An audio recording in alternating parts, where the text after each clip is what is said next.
Wicked. Michael Scarlett. Here we are once again with some living life in the flow zone action. How's it going, brother? Good, yeah, in the flow zone. I mean, my flow's kind of like surfing a wave, so it's got flow, but it's, it's a wild ride. I bombed a hill to get here and like nearly got hit by a car on my skateboard, which is turning into a semi-regular occurrence. So it's interesting. I've got a lot of fears in my life, but it seems my fear for skateboarding, it's like that part of my brain switches off, and on a regular basis, I'm just doing crazy shit. Oh, so how long have you been skating for? Oh man, 20 years. Yeah, nice.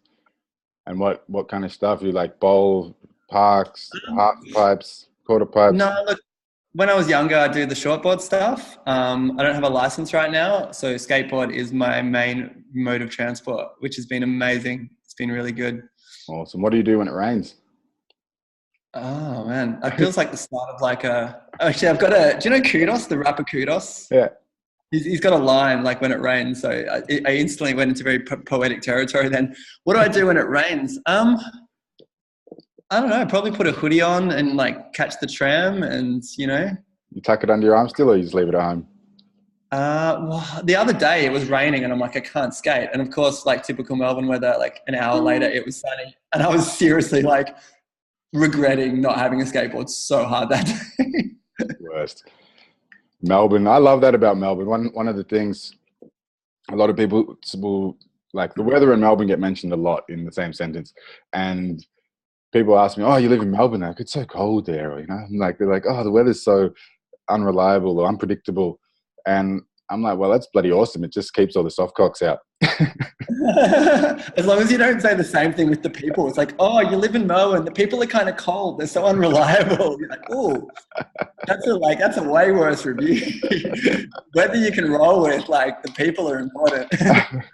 I think if Melbourne had weather like beautiful weather, about 15 to 18 million people would probably live here. Which is okay. a good thing that the weather's the way it is. Yeah, okay. So it's a good filtering system. I dig that. So how long you been here for? Are you from here or? Since birth, yes. Yeah. I've been here my whole life. Sweet action. And yeah, what do you just tell us a bit about you? Because this part of the podcast is actually just to get to know my tribe a little bit more. So I know everyone a little bit, but I want to learn more. So yeah, maybe just share a bit about yourself. Cool. Well, it's weird to start at age because it's kind of arbitrary, but I'm going to. So like I'm 34. I've been living in Melbourne my whole life. It's interesting. I consider myself an adventurer. Like I love missions, adventuring, getting lost. But I'm also heavily based in Melbourne because I'm building this thing. I'm building Culture Jam. I'm building my music projects. I'm building experiences for others. And I had a friend hit me up recently who was traveling and he was just like, come travel, come travel. And I'm like, cool. I'm kind of staying here so I can create spaces where people can travel who can't leave Melbourne. It's like, creating pockets where people get that same freedom and adventure you do when you're traveling in the city or, in the bush. But yeah, going back to myself, I love skateboarding, as I was talking about before. I don't know. I'm a people person. I love connecting with people, but I've also got this introverted side and I love going to nature. And also the way I travel is completely solo. I love just walking the path of life and that challenge of being on the edge of life. I'm a pretty funny person. I love talking shit.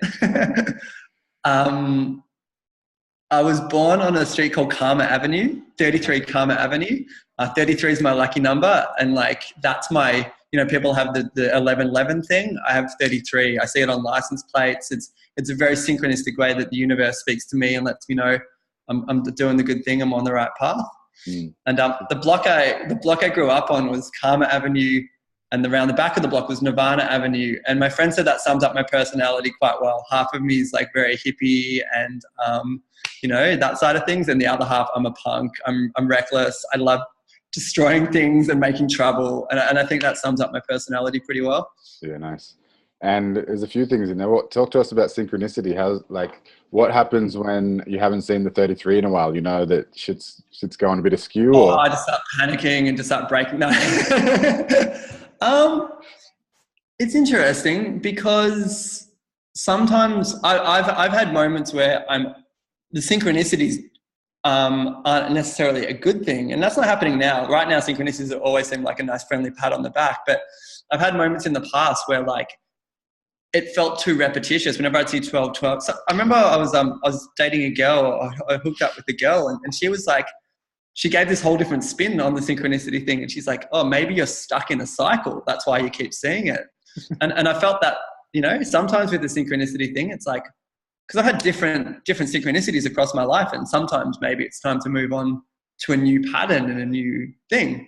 But generally, I'd like to think either I have a lot of fears or I take a lot of risks. Truth is probably somewhere between the two, and the synchronicities are a way of the universe letting me know I'm on the right track. Mm-hmm. And you did mention a couple of things in there. You mentioned Culture Jam. This is something that's been around for a while. Now. So, how was it birthed? What's the idea behind it? What's been happening with it, and what's the vision with it?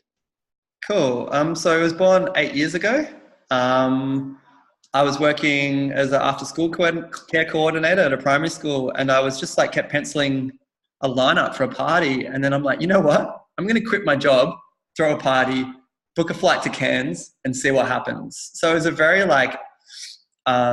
random, maybe not random, but kind of roll the dice decision to do something very different in my life.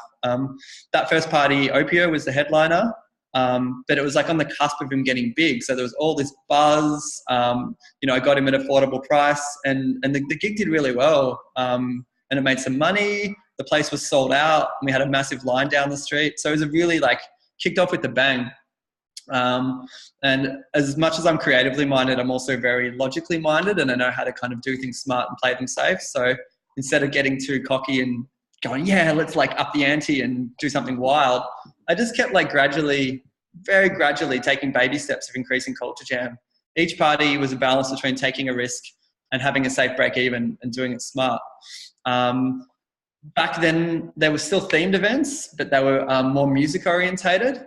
And the original name Culture Jam, everyone in Melbourne at the time was, not everyone, but the general vibe was you throw a techno party, you throw a dubstep party, you throw a hip hop party. And I'm like, well, there's so much good stuff in this city. Let's jam it together. Let's get all the subcultures and mush them together into one night. So the original Culture Jam concept was about merging subculture.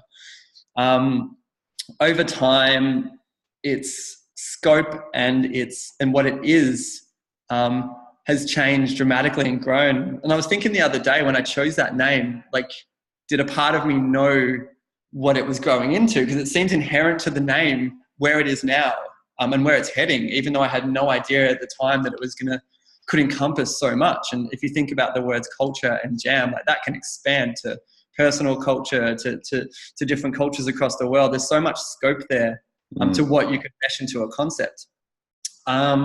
Maybe 5-6 years ago, I started throwing parties at Revolt Art Space.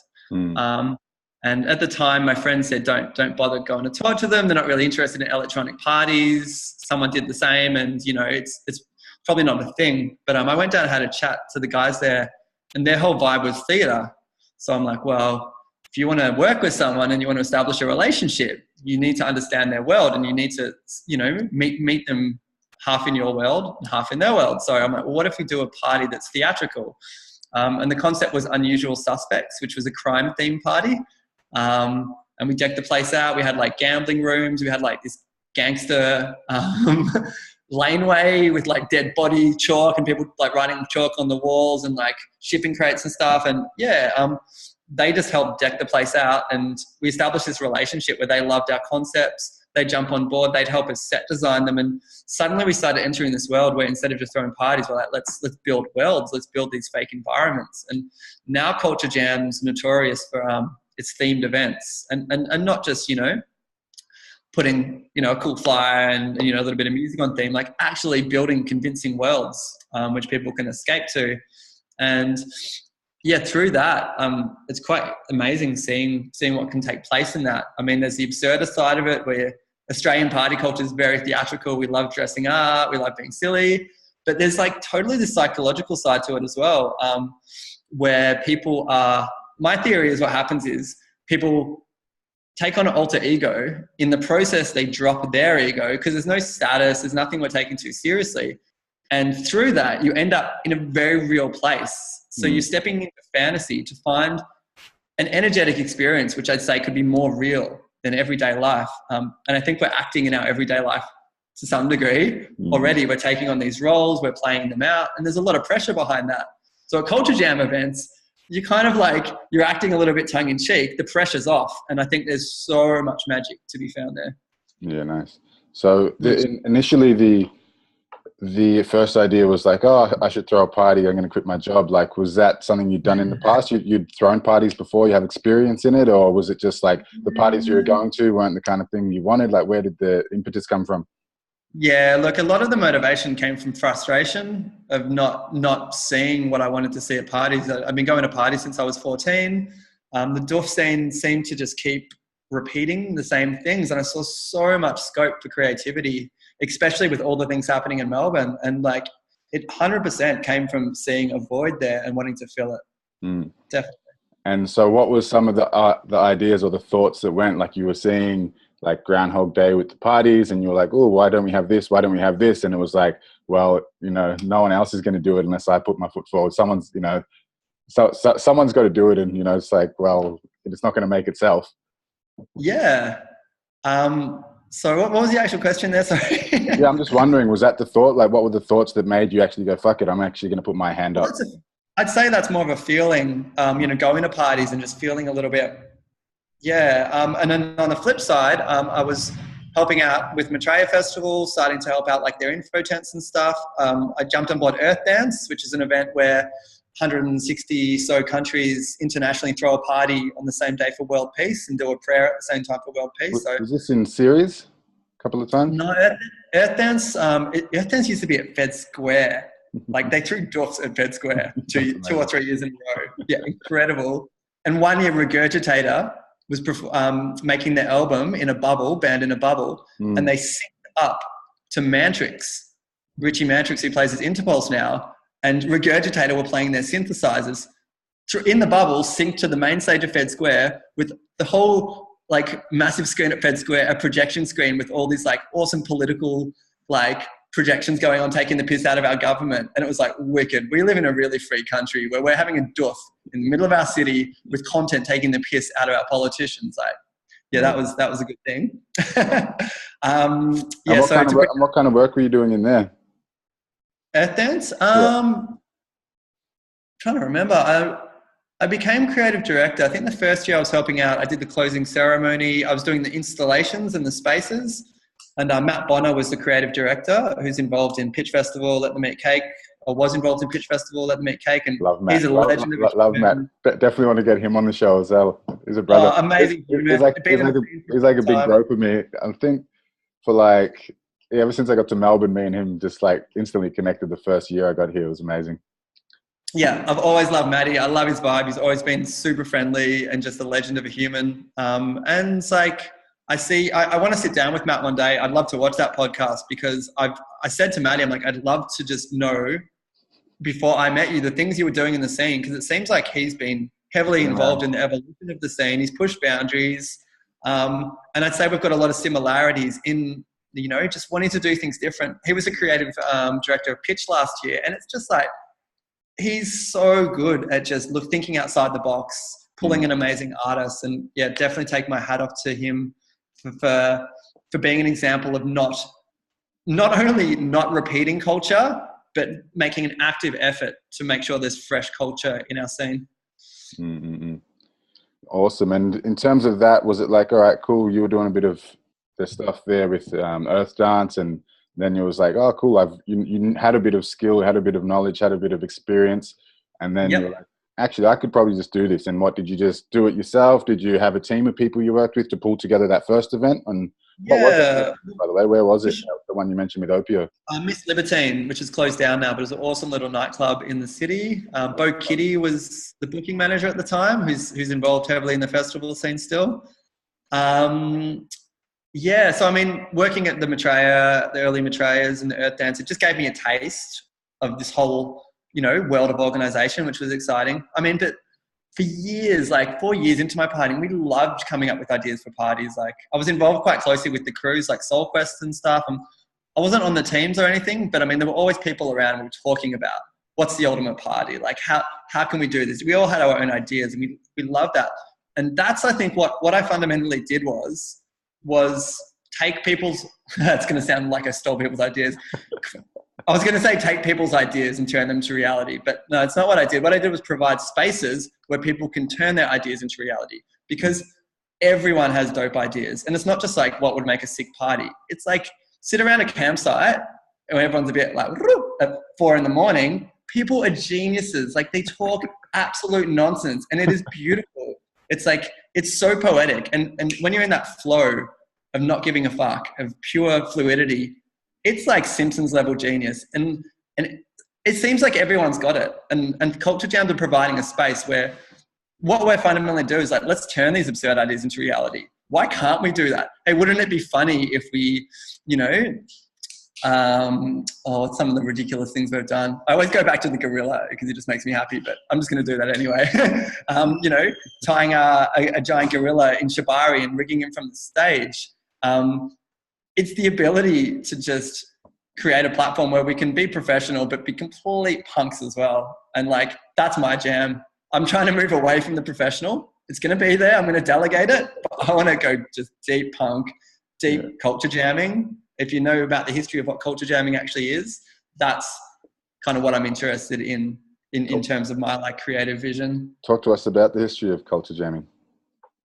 Cool. Well, culture jamming is traditionally a concept of jamming advertising fundamentally. So getting billboards, changing things about them and giving them a new spin. So it's political satire using what's already out there. I like to generalize the terms and, our party, the town, is parodying society, is parodying a city. So there's a whole play field there to parody society.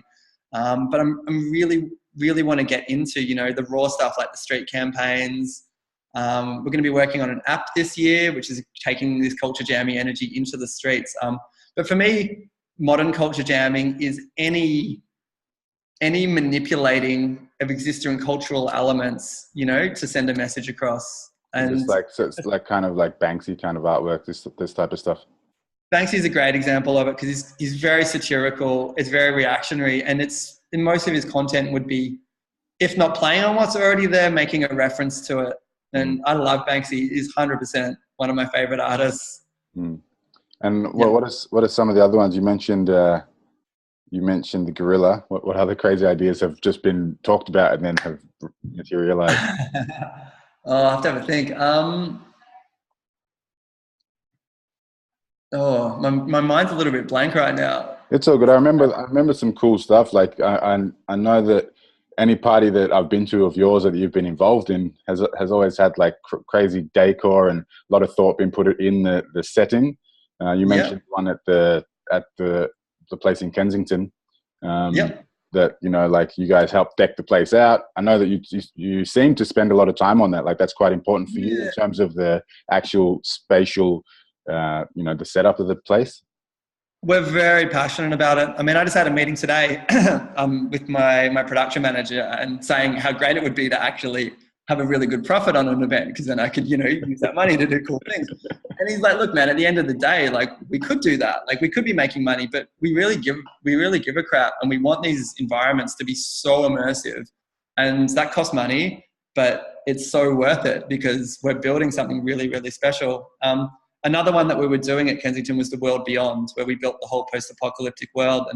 And we had interrogators on a few of the years where you come in and there's people there in suits, men in black style. They've got these lie detectors device over the tables and they interrogate to why you're at the party. And that was really, really hilarious. Sorry? On the way in? Yeah, on the way in. On the way in, you got to the party and there was the main gate, and we convinced the security company to dress up in army gear and have like the war stripes. And we kind of gave them permission to just be like, just be really like, not really aggressive, but just like play the character. You're a staunch army sergeant. And just a little bit heavy-handed. Yeah, well, it was actually interesting because I'll come back to that, but in some cases they went a little bit too far. But you had to go past the army people. They wouldn't let you into the party, and you realise there's a second door. And you go all the way up to the end of the warehouse. There's a second door. The interrogators are there, and they sit you down and just, you know, accuse you of things, accuse you of being spies. Why are you at the party? And it's like, that was inspired by Secret Cinema in the UK, who do this same theatrical stuff but with movies, and they go really far. They're like, if you sign up, you're signing up for, you know, they did a Shawshank Redemption one and lock people in jail for the night. So Well Beyond does allow us to go a little bit darker, and it was pretty cool. They had like a giant leaf blower gun, which was an actual, a character came in with a giant leaf blower bazooka, and the interrogators had this little device that they were pulling out of people, and they're like, what's this? We know who you are. And this girl grabbed it and put it in the leaf blower and turned it on and just shredded it. And the guys were just like, so they got like out-acted by this girl and just didn't know what to do. And just like, oh my God, just come to the party. That's awesome. I just thought of another idea actually in terms of your question before of crazy fun ideas. This year, we're going to get our volunteer manager to dress as a army sergeant. And when the volleys come to shift, instead of being like, cool, here's your induction, it's like, she's going to like drill them. Just like, you think you can join Culture Jam, you maggot? And like make them run. Like there's actually an army course on site, so they have to do like the gauntlet to join. Awesome. You know, it's like, this is of course done in pure, beautiful fun and jest, but like it's just awesome fun to push some of that stuff. Definitely. Yeah. If you want to make that fun, I'll definitely be ensuring that there's some pretty unfit volunteers on that one. I think past the fitness test. And then there's all the ideas, and then there's all just the rando stuff that happens around them. Like, I remember filming the World Beyond promo video. We were all dressed in post-apocalyptic gear. Everyone had fake guns and just looked like a menacing street gang. And we were doing it just off the freeway. So like when you enter Melbourne, there's the big yellow stick, and you go to like the main entrance to Melbourne, and you go off the freeway, and there's all these drains there. And we were like creating fight scenes and just like creating this video there. And then the cops rocked up because like a number of people called in like a gang fight. And they rocked up and like had their pepper spray. And at that point we were having our 5-minute like lunch break, and the director had brought down all these like tea and biscuits. So there's all these people sitting around in post-apocalyptic gear drinking tea and biscuits, and they're like asking us where like the gang fight had happened. And there's this great shot of a girl, and like the female cop's got her hand like near a gun, the other one's got it on the pepper spray, and I'm just like being all friendly, having a chat to him. So yeah, that's my favorite kind of stuff, is just going out there, trying ideas, and then all the hilarious stuff that seems to happen off that. Fun stuff. Did you get any shots of the cops in the promo? Not in the promo video. I mean, we had our own post-apocalyptic cops who were beating down on them, and this was the funniest thing. Well, it depends how you look at it. It's a little bit dark, but when we told them that we had the fake cops that were beating up the hippies, they were like, oh yeah, cool. Like that was the moment when they like dropped their serious face and were okay with what we were doing. It's like, oh cool, we can connect through like unnecessarily violence. Like fantastic. Like glad we get you. Wow. Are there any ideas that you've had for a while now that you haven't made, like you haven't realized or materialized yet? Like you've had a few that have been like, oh, I'd really love this to happen, but it's a bit too edgy, or people haven't been fully on board, or you just haven't had the resources. Yeah, I mean, there's heaps of ideas, and sometimes you find they get reintegrated in interesting ways. You might have an idea for a party which ends up becoming a character in somewhere else. So I try to recirculate things as much as possible, but we've got some epic party ideas we haven't done yet, 100%, in some big venues. But I can't really say what they are. Not on that one I'm thinking right now, at least. There was one I wanted to do. I wanted to do one at a jail. I was talking to the old Melbourne jail about taking that over. But yeah, it just wasn't really feasible. But me and my friend said, do you know Mira, who face painting artist? Mira Melaleuca? Yeah, Mira Melaleuca. We sat down one day and we had a dope chat about an idea for a party, which was a mental asylum. The concept's been done before, but our idea was pushing it really, really far into immersive territory. And the narrative that we weaved in terms of what you think the party is, and you going through insanity to find something beautiful, which I think is a very, common journey, especially if you think about psychedelics, the journey from reality through insanity to, push through and find cosmic truth or whatever it is. But we weaved this 3-part narrative through the event, and I'd love to still do that. That was probably one of my favorite creative chats I ever had. We just sat down for 2 hours and just belted out this whole idea for a party. So yeah. Would you have it at the Croft? Yeah, it's a bit small. Originally I pictured a space like Revolt Art Space. I think that's why I was talking to the jail, actually. Throwing a mental asylum party in a jail. And then to balance out the dark side, use some of the money to donate towards charity dealing, with mental illnesses and so forth. Yeah, nice. What are the key elements in terms of, bringing something from idea to reality? What do you need? What are the must-haves? To bring an idea from idea to reality, it's really a space to do it. Because once you've got a space, it's just like game on. So like finding venues is very hard because I'm really picky. If we've got a themed event, I don't want to do it. I was about to name it like club. I'm not going to do that. I'm not going to name and shame dirty nightclubs in the city. But if you use your imagination, I reckon you can work out what I'm talking about.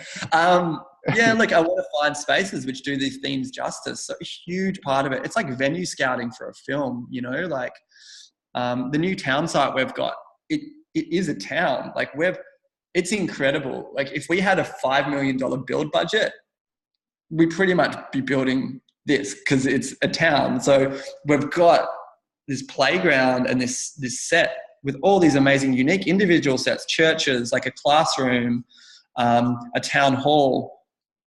So we can go for hyper-realism here. Like we'll get absurd but I think one of the craziest things is that I want people to have moments at the party where they forget about reality, and just for snippets there, they're in a town. Like they're in a real functioning town. A very quirky, weird one. But leave reality at the door.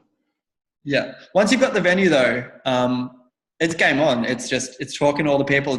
It's bringing all the amazing artists together. But I think that's the real barrier. And it's a hard one, because if I get a new venue, I have to spend 3 months of my time jumping through hoops, getting permits, creating event management plans, creating emergency management plans, simultaneously while switching to the other half of my brain, which wants to get weird and fill these spaces with all the stuff. So that's a hard juggle for me. And I'm trying to set things up in a way where I can spend as much time in my creative brain as possible. Part of that's having having our crew take on more roles. But then again, I think it finally comes down to creating good relationships with venues, making sure your venue is sustainable. Because second year at the town, I can just be creative director. That's really exciting for me. What are some do's and don'ts, or like what have you learned along the way in terms of building those relationships? Like what is, I know you mentioned speaking in the values, meeting them where they're at, because they're a theatrical space when you talk about Revolt. So that's one thing. Are there any other kind of do's and don'ts, things that you've done have fucked relationships up, and things that you've done have really helped solidify them?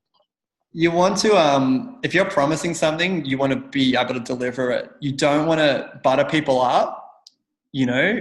If you've got electronic music at your party, you got to be honest about that. You want to tell people, oh, it's just going to be some bands and stuff, and then you go and you throw a doof. I mean, part of me has a... Okay, we're back. Okay, so don't do a podcast interview and not have your computer plugged in to power. Now, that was a really good question, though, the do's and don'ts. I remember when I first started doing Outdoor Festival, I had a meet with Lockie, who was running Maitreya, and he gave me some advice which was very punk and which I took with a grain of salt. But he gave me really good advice about people from the country, which is like they don't want bullshit. They don't want salespeople you know, who are going to come in and try to charm them, you know, because you just look like a city kid who's a little bit full of shit. So I've tried to be very real about what I do. You know, there's always a little bit of an element of you are still trying to get them on board. So in a way, you're trying to sell them something, but real talk goes a long way. And I think us being very true to the vision and having so much ethos behind what we do makes that easy. You know, if they bring up waste and they're concerned about waste going to a waterway, we really have good systems in place and a really good ethos behind our event. Well, we've got one of the best waste for an electronic festival, as far as I know. You know, when they talk about concerns about people doing drugs at the event, I can honestly talk about how I put all this energy into creativity and a family-friendly event to provide a space where people aren't going to be stupidly hedonistic and they can enjoy it, you know, without excessive escapism. I wouldn't use those words; they're podcast words, but I'd speak a language which is, you know, good for them. But yeah, I think that honesty is the biggest do, and following through with it. I think the follow through is the biggest do you can do for established relationships. So it's like, is that like a under promise and over deliver type thing? So if you're expecting 1,200 people, what, you tell them maybe 1,500 people, or, you know? No, it's pretty congruent. It's pretty, it's all as it is, you know, we tell them the numbers. I say, you know, sometimes you're like, well, we're aiming for this, maybe we won't reach it. So there's a little bit of that, but I think just like trying to, be as honest as possible. And then what are things like music levels and things like this, like decibels and? Yeah, it's a tricky one. Well, it's really interesting. Like a lot of Culture Jam's really uniqueness, part of it's been formed from like what I was talking about before, meeting up with Revolt, getting creatively inspired. A lot of what makes Culture Jam amazing has been born out of restriction, which is really fascinating. Because like when we first did a gig at Series, we had massive noise constraints. They told us we could only play the music for 5 hours and then we had to have an hour break.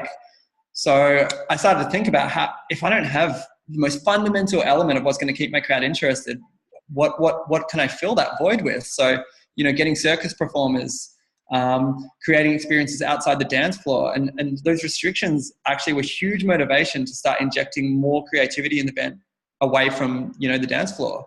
So it was really interesting. That was actually a massive positive. Then there's like the full logistics side of it. Like, you know, some of these places like EPA, they can be really just annoying and just not practical and really ridiculous. What's the EPA? Environmental Protection Agency. You know, because making noise after 11 p.m. is bad for the environment. Yeah, they can be very unreasonable, and it's just a juggling act. It really helps. I'm very good with my communication skills. I'm very good at presenting arguments. When you get to that level, I'd say there's still that honesty, but you're also just, it's kind of more like a debate. You're actually just using logic, you know, or to get what you want. And that's not even trying to do excessive stuff. Like our music doesn't even go all night. But yeah, look, there's a lot of tricky stuff like that. There's the old town site has neighbours really close to it, and there was this whole juggling act of what's appropriate and different ideas of when music to go to. So it's a big juggling act. Can't actually remember the original question. It was just around music, like the music levels, like going, just navigating things like that. And yeah, I guess the way that you approach things, is it better to just go, actually, you know what, we'll give you what you want sometimes, or? Yeah, sometimes you have to. But I think it's also like, I'm often just trying to go for like an appeal for reason. Of this is reasonable what we're asking for. We do things really well. We don't crank our systems to ridiculous levels. We're asking for, you know, some trust for it to be done right. Yeah, it's different everywhere you go. I mean, the last place we did the World Beyond had a cop shop next to it, and it was the water police as well. So the goal is important equipment that they can't have the noise interfering with. And in the middle of the event, I found myself in, you know, one of the sergeants or whoever it was in their office, listening to how much the room's vibrating. But they were cool. They were practical. They were logical. They were talking about, we don't want to go into a level which interferes with our equipment. Totally logical. Not like, we don't like your music, we don't like what you do, we're going to turn you down because we've got the authority. That was a very logical response. And then the next day, went and had a chat to them, and, you know, there were some noise complaints, and they just said, are you going to be doing this every weekend? And I said, no, I'm going to be doing it once a year. And they said, well, we'll just deal with it then, won't we? Like, super awesome. Super practical, and some give and take. And that's all you can ask for, is like adult to adult, give and take. What would really piss me off is, what does piss me off is bureaucracy trying to stamp their imprint on something without the give and take. This is the law. This is the, you know, the bureaucratic system needs to be followed. And sometimes it's not logical, and that frustrates me. And I have to be a crafty little, I don't know, whatever to play that. You have to be a lawyer, a little street lawyer. Yeah, get my little lawyer face on. That's awesome. And in terms of the town itself, an immersive, what is it? Immersive experience? Like, what's the, I guess, genre of the town? What is the?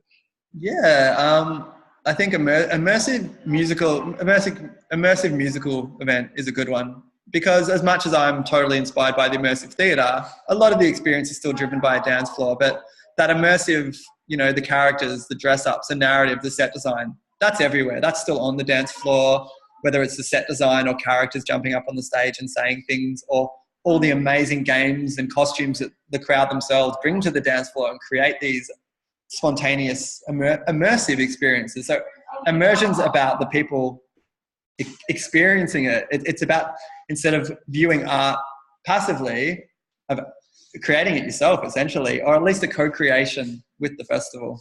Cool. Can you talk to us about some of the elements of that? Like, how do you set that up on your end? And as well, like, maybe just, I'm imagining just doing a walkthrough for people who haven't been to the event. I have not been to the event. I've heard about it from many people, but yeah, like you started mentioning, like, you know, you've got the security guards, but talk to us about the town in particular, because I know Let's do a walkthrough to the town. So say you're driving to the town, and then one of the town characters is hitchhiking on the side of the road, and then you pick them up, take them to the festival. You get to the door, and they're immigration. So the immigration department's there processing you. And our flip on immigration was, we had a big sign that said, let them in. So a little bit of political commentary. You go down the road, and last year there's a guy with a bodyboard, like this American surfer dude who's navigating traffic. I think we'll have like a lollipop lady this year who would probably stop you. You know, a fake traffic light might go orange. You wait, have a laugh, drive to your campsite. You know, even these functional elements, like say there's some crew there doing waste, they're going to be dressed as farmers. So every element of the event you see is going to have a character and a theme behind it. You go to one of the food stalls, and even though these food stalls work at other events like Cybus, it's a themed space. You know, last year it was a diner, and we had roller skating there. So you could go roller skating and be served by roller skating waitresses. You set up your campsite and you bring a mailbox, and then we have a mail team going around delivering the mail. So everywhere you go, there's a different character, a different nook of interaction. But what I've done with my programming is I've never had a performer. Well, not never, but there's very few performers. There's very few people doing a show or roving. And, you know, the idea is we get everyone as characters, and those characters interact with people to get them to play the game. And very quickly, the town went from us providing most of the characters to the crowd easily bringing more than we actually create ourselves. So we're there to stimulate, you know, the creativity opposed to actually create it ourselves.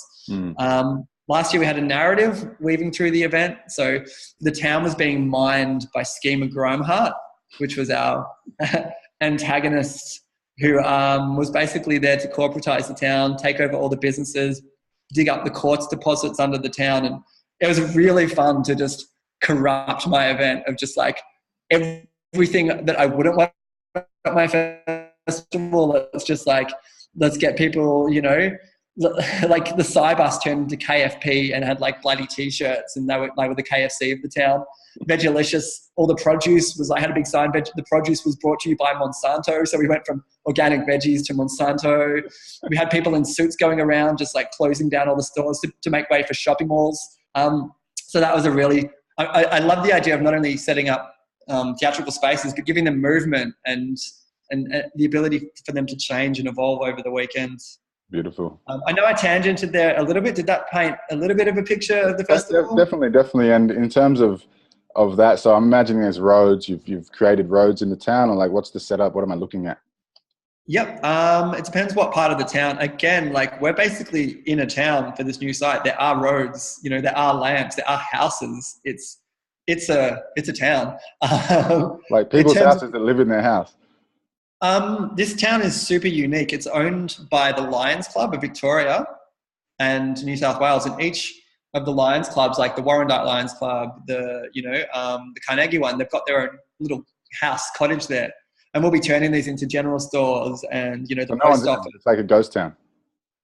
No, not quite. It's owned now by a company that run it as a wilderness centre, so they have school groups. They have a lot of disabled camps there. And the Lions Club have really looked after the place, injected a lot of money. So it's stunning, and the facilities are absolutely incredible. And yes, it's got that charitable side to it of running the disability camps. And yeah, go back to your first question, there's still gaps to fill. So we're going to be making these really quirky Tim Burton-esque street lamps. So where we do need to create our own roads, that we're doing it on theme. Yeah, it's interesting. It's our first year, so I have a billion ideas, but they need to be implemented over time as well. You can't just throw, or I'd be bankrupt. Can't test them all. What's the first year at this site? How long's the town been around for? Town's done 3 years at the old site in Lima East. Yeah, nice. And what are some of the things that you need to, like, what are, I guess, the key things in throwing a party? Is it like you need to make sure that you're breaking even? Are you like, do you cop a loss on a, do you like, okay, look, I'm willing to cop a loss for a couple of years because I'm looking long term, or like, what's the kind of mentality? Some of the must-haves, whether there's profit and money stuff. Is it like the music is most important, the headline act? Is it the vibration that you want, the kind of people that you want there? What are some of the things that you feel are most core for an amazing event?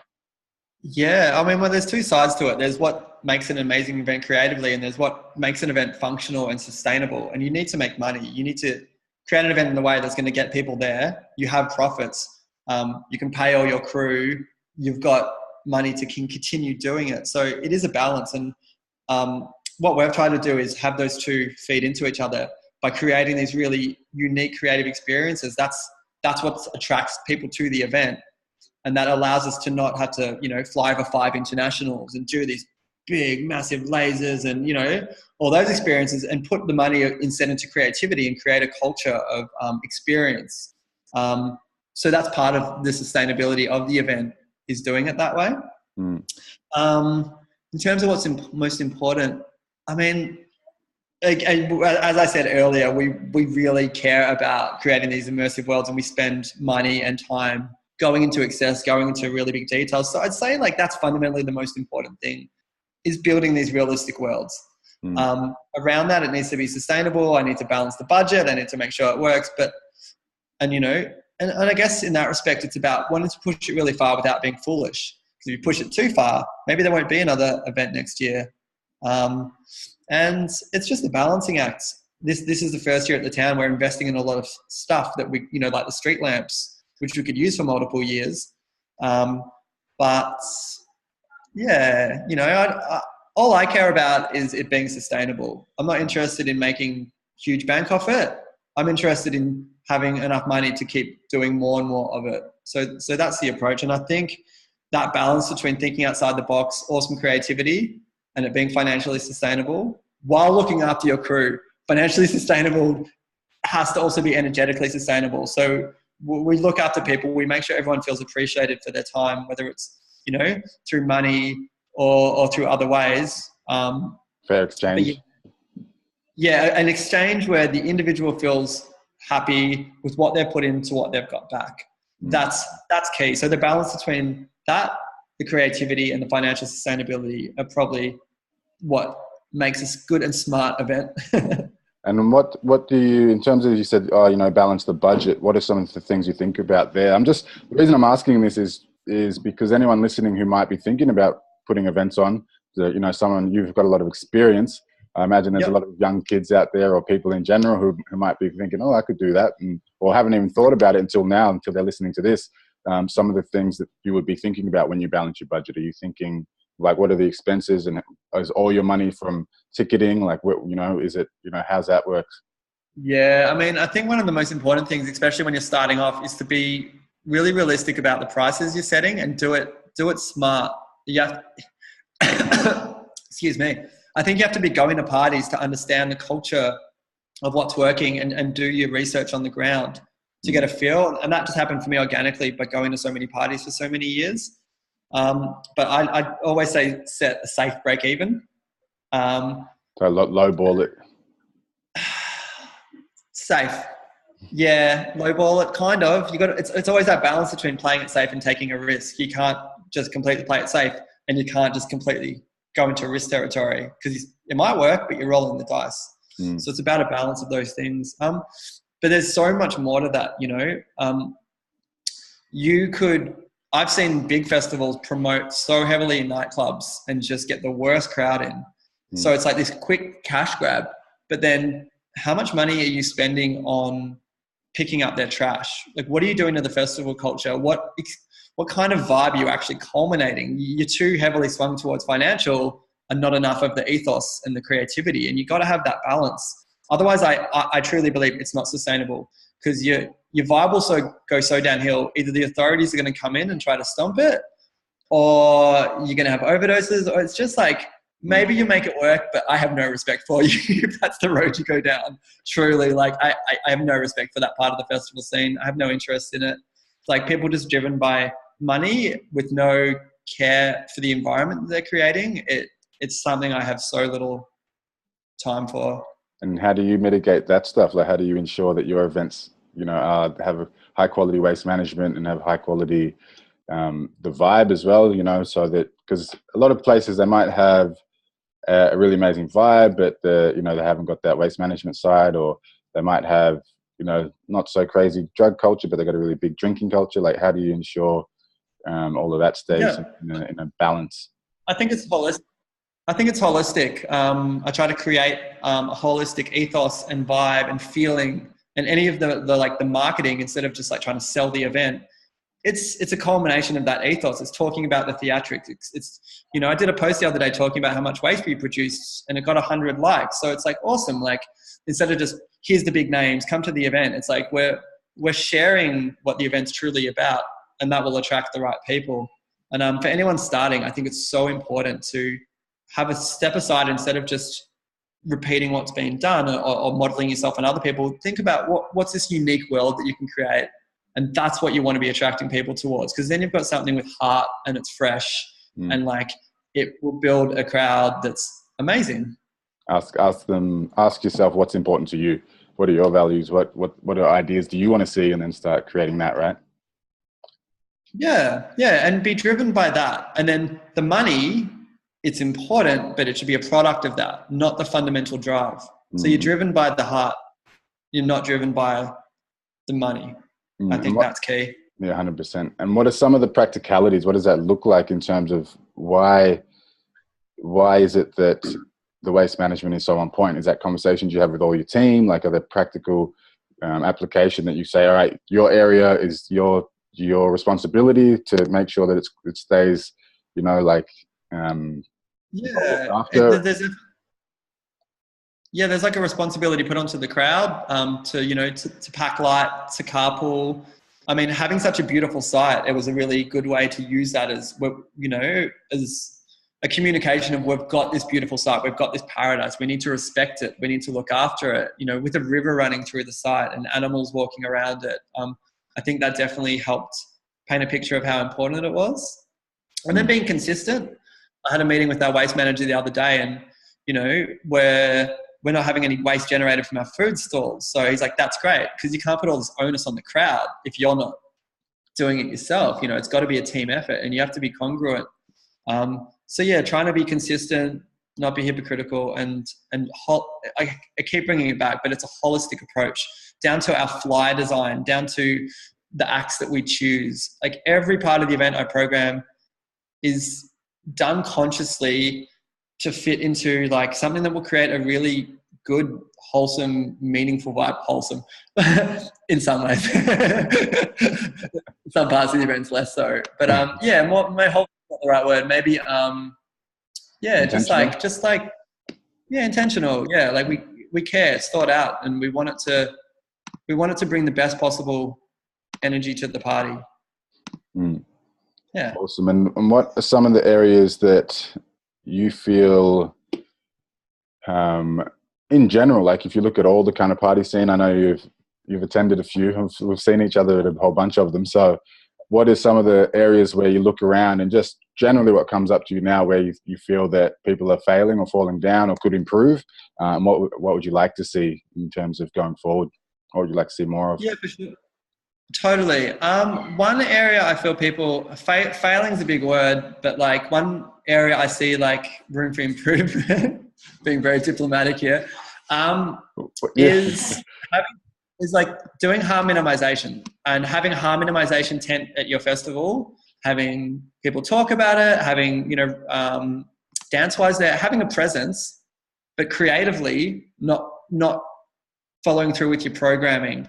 And an example of that for me would be having a stage run with really like at nighttime, say if it runs for 2 or 3 days in a row, like multiple night music, which has an incredibly high likelihood of people getting super wasted, of rubbish appearing in the mornings. Like, you know, there's nothing fundamentally wrong with music going all night. Like, you know, I definitely can't say that's a bad thing, but I just see inconsistencies in the creative programming and then the harm minimization. I don't think you can just throw a rave however you want and then tack harm minimization on the end. I think it needs to be integrated into every part of it, and particularly the programming. And I think when you see what happens when you put live music on stages, when you create more of a human experiences, that you have these really tangible results of, you know, less excessive drug consumption, of a more human experience on the dance floor.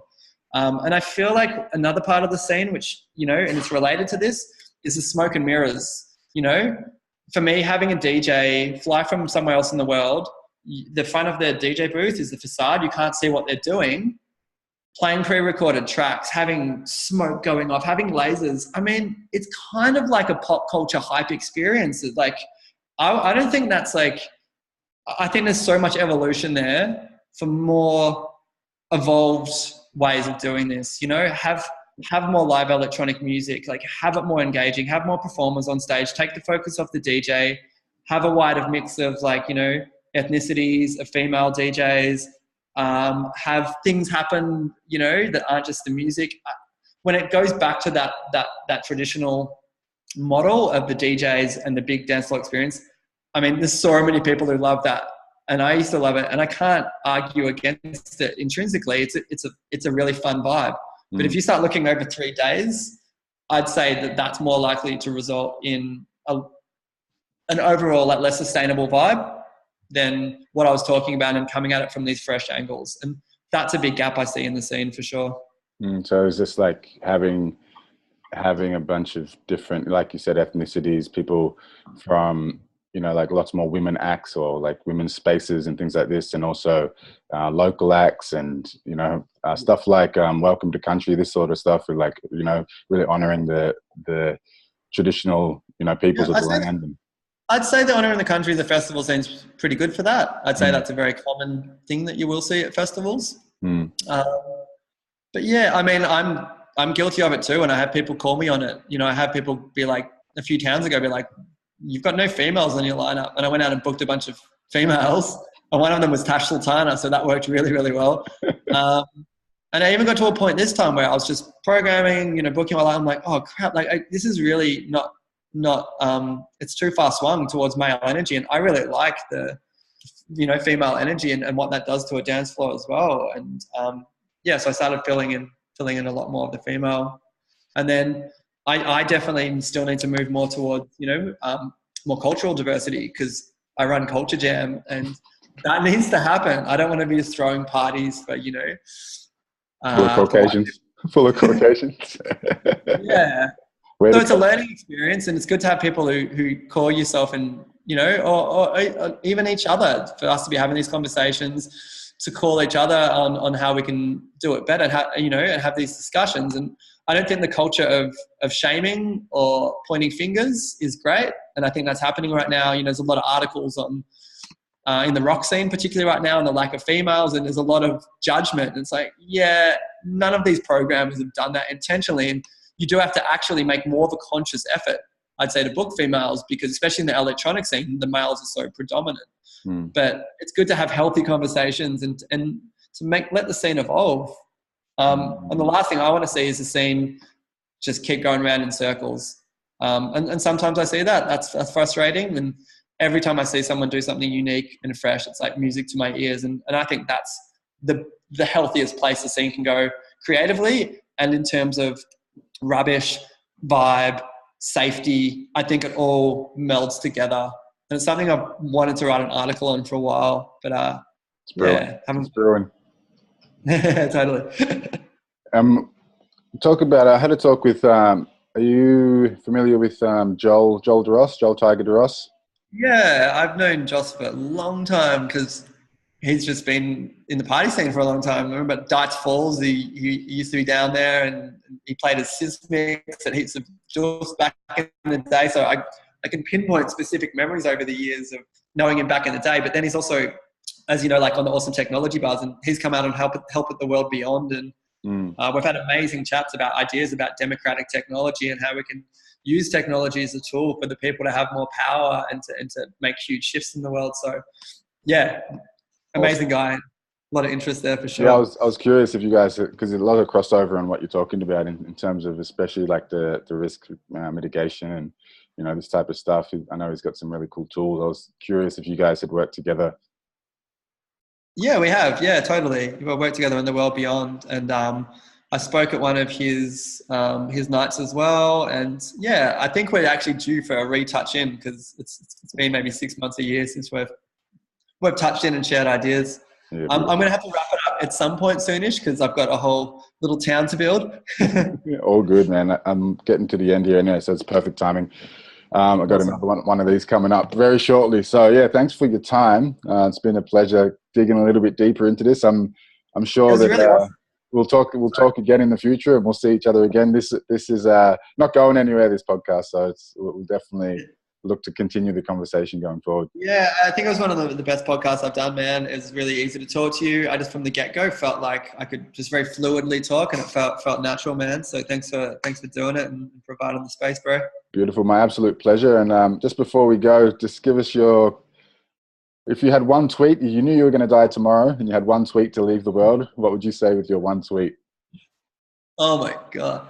How long are tweets? Like 20 years? I've never tweeted before. I think they've extended, but it's like, I guess, one paragraph, sorry.